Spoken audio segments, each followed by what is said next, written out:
Aujourd'hui, nous allons parler de tempo. En musique, nous avons des termes italiens comme lento, moderato, allegro, accelerando et rallentando. Ces mots indiquent le tempo, c'est-à-dire la vitesse à laquelle on doit jouer. Mais pourquoi sont-ils en italien? Cela remonte à il y a très longtemps, à deux époques en musique, la Renaissance et l'époque baroque. Les musiciens italiens dominaient la scène en Europe à ce temps-là. Il y avait des compositeurs très importants comme par exemple Vivaldi et Palestrina. Les termes italiens proliféraient, c'est-à-dire qu'on les retrouvait partout et ils ont été adoptés par tous les musiciens. Tu vas remarquer que les termes italiens ressemblent beaucoup au français. C'est parce que le français et l'italien sont deux langues basées sur une langue très ancienne qui est le latin. Des fois, la seule différence entre un mot italien et un mot français est le O à la fin.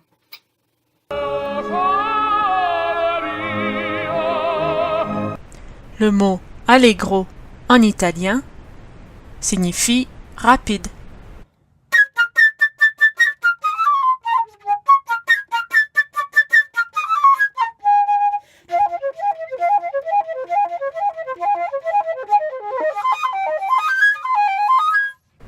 Si on enlève le O dans lento, on a le mot lent.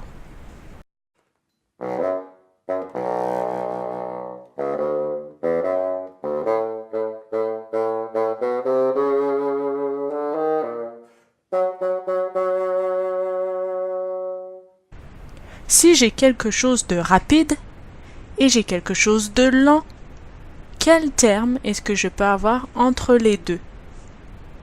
Le terme moderato signifie, comme en français, modéré. Il nous reste deux termes. Le premier, accelerando, signifie accélérer. Le deuxième terme, rallentando, tu l'as deviné, si j'enlève la fin, cela me donne le mot ralentir. Donc, si tu vois le mot accelerando dans ta partition, cela signifie que tu dois accélérer. Et si tu vois le mot rallentando, tu dois ralentir. Mais, un petit bémol, n'oublie pas qu'il faut toujours suivre le chef en avant.